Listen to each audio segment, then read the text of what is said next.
Hello friends, welcome to our YouTube channel success era.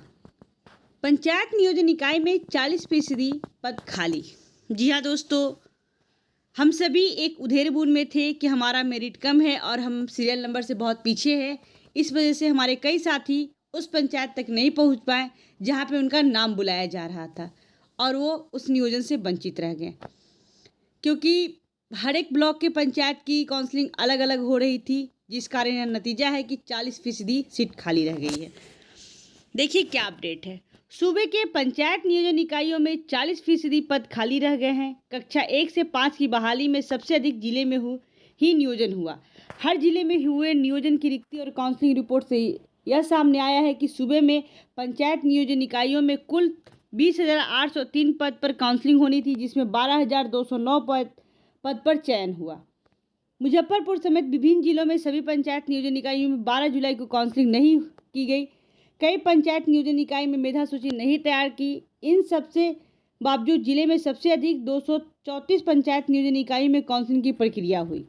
Muzaffarpur में 234 पंचायत नियोजन इकाई में 1589 पद थे, जिसमें 883 पद पर अभ्यर्थी का चयन किया गया। 706 पद रिक्त रह गए।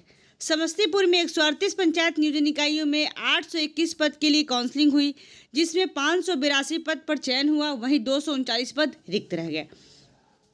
रिक्ति रहने का यह भी कारण था कि कई अभ्यर्थी मुजफ्फरपुर जिले, समस्तीपुर, दरभंगा, वैशाली, पूर्वी चंपारण, मधुबनी इस तरीके से फॉर्म डाले थे और उन्होंने पंचायत के लिए सोचा कि हम अपने ही डिस्ट्रिक्ट में रहें, लेकिन उनका चयन अदर डिस्ट्रिक्ट में भी हो सकता था। मेधा अंक थोड़ा कम होने की वजह से, सीरियल नंबर में कम आने की वजह से उनका काउंसलिंग नहीं हो पाया और सीट रिक्ति रह गई। इवन मैं जहां गई थी वहां अपने सामने देखा कि EWS पे 55% पे गर्ल्स का चयन हुआ और जो लोग हमारे कांटेक्ट में हैं वो लोग नहीं वहां पहुंच पाए, जिन कारण उनका नियोजन नहीं हो पाया। शिवहर में 51 पंचायत नियोजन इकाई में 159 पद पर काउंसलिंग हुई, जिसमें 85 का चयन हुआ और 74 रिक्त रह गया। सीतामढ़ी में 149 पंचायत नियोजन इकाई के लिए 451 पद पर काउंसलिंग हुई, जिसमें 304 पद पर चयन हुआ और 147 पद रिक्त रह गए। वैशाली में 118 पंचायत में 469 पर काउंसलिंग हुई, जिसमें 270 पर चयन हुआ, वही 199 पद रिक्त रह गया। बात करते हैं पश्चिम चंपारण की, जिसमें 327 पद के लिए काउंसलिंग हुई, जिसमें 186 पर चयन हुआ और 141 पद रिक्त रह गया। अब ये सारी रिक्ति को हम लोग रिक्वेस्ट करेंगे रंजीत सर से कि जब तक 94,000 रिक्ति पूर्ति नहीं होती वो कैंप लगाते रहे, जिससे हमारे किसी भी अभ्यर्थी का काउंसलिंग ना छूटे। पहले अगस्त वाली शेड्यूल काउंसलिंग हो जाती है और उसके बाद सर ने बोला था भी कि जितने भी लोग बच जाते हैं, अगर एक सीट रिक्ति रहती है तो उनको कैंप लगाकर उनको जॉब दी जाएगी। यही देखते हैं पटना की बात करें तो 67 पंचायत नियोजन इकाई में 202 पद के लिए काउंसलिंग हुई, जिसमें 151 पर चयन हुआ, वहीं 51 पद रिक्त रह गए। मधुबनी की बात करें तो 50 नियोजन इकाई के लिए 285 पद पर काउंसलिंग हुई, जिसमें 103 पद पर अभ्यर्थी का चयन हुआ और 182 पद रिक्त रह गया। दरभंगा में बात करें 209 पद नियोजन इकाई में 1360 पद पर काउंसलिंग हुई, जिसमें 945 पर चयन हुआ और 483 पद रिक्त रह गए हैं। तो दोस्तों आप देख सकते हैं कि मुजफ्फरपुर में 1589 पद थे और दरभंगा में 1360। एक चीज़ आप गौर करेंगे, पूरे 38 जिला में देखेंगे तो आपको जनरल की सीट की बात करूँ तो समस्तीपुर 125 की बात बता रही हूँ, भागलपुर और दरभंगा और मुजफ्फरपुर में रिक्ति कहीं ज़्यादा है। सबसे ज़्यादा रिक्ति समस्तीपुर में है, उसके बाद आप आ जाइए भागलपुर में है और फिर दरभंगा और चौथे नंबर पे हमारा मुजफ्फरपुर है। 6 to 8 की बात करो तो आप स्पेशल सब्जेक्ट के लिए आप लैंग्वेज की बात करते हैं तो आपको सबसे ज़्यादा रिक्ति दरभंगा में है, क्योंकि दरभंगा 19 तक की रिक्ति को पब्लिश किया है। और सोशल साइंस की भी रिक्ति को देखते तो दरभंगा में ही है। साइंस की देखते तो वो भी दरभंगा में ही है और उसके बाद 1-2 सीट आपको अदर जगह मिलेगा। BCC की बात करें तो उनका सीट मुजफ्फरपुर में है लैंग्वेज में, लेकिन सोशल साइंस और साइंस में एक भी सीट नहीं है। तो इतने सारे जो रिक्त पद रह गए हैं, कुल पद 20,803, कुल नियोजन हुआ 12,209 जो स्थिति है। अब देखिए इसमें हमारे जितने भी शिक्षक साथी छूट गए हैं उनका काउंसलिंग कैसे हो। कितने अभ्यर्थी तो ऐसे हैं जहाँ जहाँ फॉर्म गिराया वहाँ का काउंसलिंग हो गया और उनका काउंसलिंग नहीं हो पाया है और वहाँ वो उनका सिलेक्शन भी नहीं हुआ है, जिस वजह से उन्हें काफ़ी परेशानी हो रही है। कहीं ना कहीं एक मन में आशा थी कि चलो हम अगस्त वाले काउंसलिंग में आ जाए, लेकिन कितने अभ्यर्थी ऐसे हैं हमारे कांटेक्ट में जो कहते हैं कि जितनी जगह पंचायत में हमने फॉर्म डाला था वहाँ की काउंसलिंग हो गई, ब्लॉक की हो गई, अब 1-2 ब्लॉक और बचा है, क्या हमारा काउंसलिंग हो पाएगा? ये क्वेश्चन उनका बिल्कुल जायज़ है, क्योंकि जब स्टार्टिंग में वैकेंसी आई थी और सर हमेशा लाइव सेशन में आकर कहते हैं कि हमारे पास सीट इतनी है कि सीट रिकती जा रही है। सर एक सिस्टमेटिकली हो तो सबको जॉब मिल जाएगा और उसके बाद सीट रिक जाती है तो कोई बात नहीं है, और अभ्यर्थी होते हुए भी अगर सीट रिकती चली जाती है तो ये बड़ी दुखद बात है कि हमारे जो शिक्षक साथी एबिलिटी को रखते हैं, इस पात्रता को रखते हैं, एलिजिबिलिटी पास कर रखे हैं, उनको जॉब मिलना चाहिए और उनके रहते रिकती नहीं जानी चाहिए सर। तो हम सभी एक ट्यूटर वगैरह पहले अगस्त की काउंसलिंग देख लेते हैं, उसके बाद आप सभी से हमारे जितने भी व्यूअर सब्सक्राइबर हैं, सारे दोस्तों जिस काउंसलिंग में भाग ले रखे हैं, उनसे रिक्वेस्ट करूंगी कि सर के सामने एक और मैसेज लेकर आए कि अगस्त की काउंसलिंग के बाद अगर कोई अभ्यर्थी बच जाते हैं कितने भी, क्योंकि हमारे ग्रुप में हमारे सगे संबंधी बहुत सारे मेरिट कम भी है और बहुत सारे हाई भी है।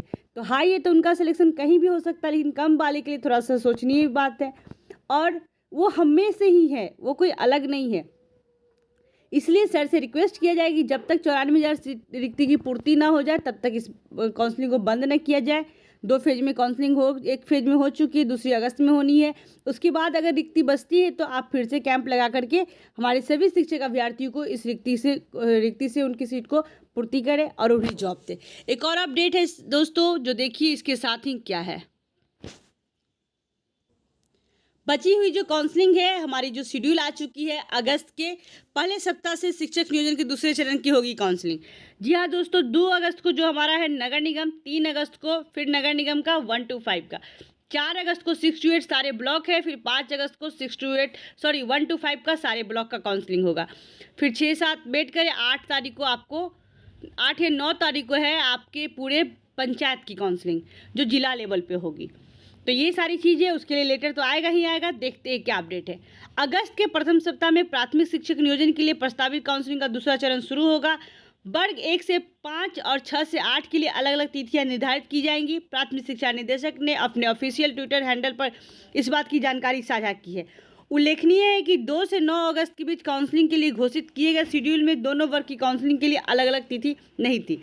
लिहाजा शिक्षा विभाग अभ्यर्थियों को सुविधा और जटिलताओं से बचने के लिए इस समय अवधि के आसपास शेड्यूल में संशोधन करने जा रहा है। प्राथमिक शिक्षा निदेशक डॉक्टर रंजीत कुमार सिंह ने ऑफिशियल ट्विटर हैंडल पर यह भी लिखा है कि जिन जिलों में सीटों की तुलना में आवेदन काफ़ी अधिक है वहाँ काउंसलिंग के लिए पारदर्शितापूर्ण प्रबंधन किए जा रहे हैं।